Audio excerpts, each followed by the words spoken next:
بسم اللہ الرحمن الرحیم۔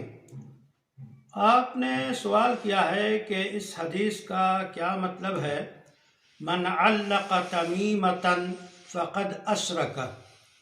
تو اس سلسلے میں عرض ہے کہ یہ حدیث مسند احمد میں موجود ہے اور بھی حدیث کی کتابوں میں ہے۔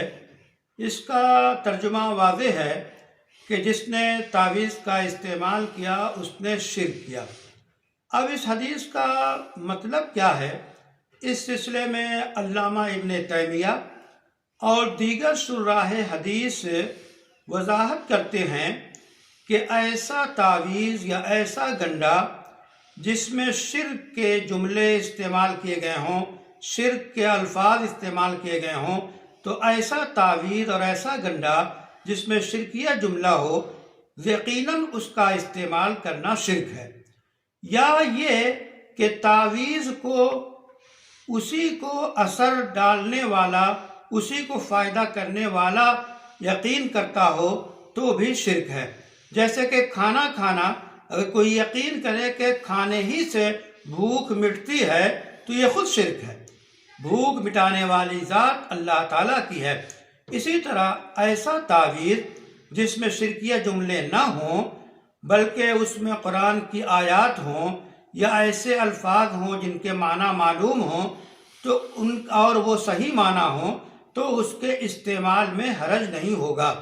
اس سلسلے میں سیدنا عبداللہ ابن عمر سے اثر منقول ہے کہ وہ اپنے سمجھدار بچوں کو باقاعدہ استعاذے کی دعائیں سکھاتے اور جو ناسمجھ بچے ہوتے ان کو استعاذے کی دعائیں لکھ کر پہنا دیتے۔ تو عبداللہ ابن عمر کے اس اثر کے بعد یہ بات واضح ہو جاتی ہے کہ ایسا تعویذ جس میں شرکیہ جملے نہ ہوں بلکہ قرآن کی آیات ہوں تو کم سے کم ان کا استعمال کرنا صحیح ہے۔ یہی بات علامہ ابن تیمیہ نے، علامہ ابن حجر عسقلانی نے فتح الباری میں باقاعدہ صراحت کی ہے تمیمات اور تعویذات کے سلسلے میں کہ اگر ایسے الفاظ ہیں جس کے معنی معلوم ہیں تو اس کا استعمال صحیح ہے، ایسے الفاظ ہیں جن کے معنی معلوم نہیں ہے ان کا استعمال بھی بطور تعویذ کے درست نہیں ہے۔ اس لیے اس سلسلے میں ایسا رویہ اختیار کرنا کہ کوئی بھی تعویذ گنڈا دیکھ کر یہ کہہ دینا کہ یہ شرک ہے، قابل غور ہے۔ ہمارے اسلاف نے اور علماء سلف نے باقاعدہ اس میں فرق کیا ہے جس فرق کو ہم نے بیان کیا۔ ہمارے بہت سے علماء اہل حدیث جو ہیں اس سلسلے میں توحید اور عقیدہ توحید کی بات کرتے ہوئے یہ کہتے ہیں کہ تعویذ کا استعمال صحیح نہیں ہے۔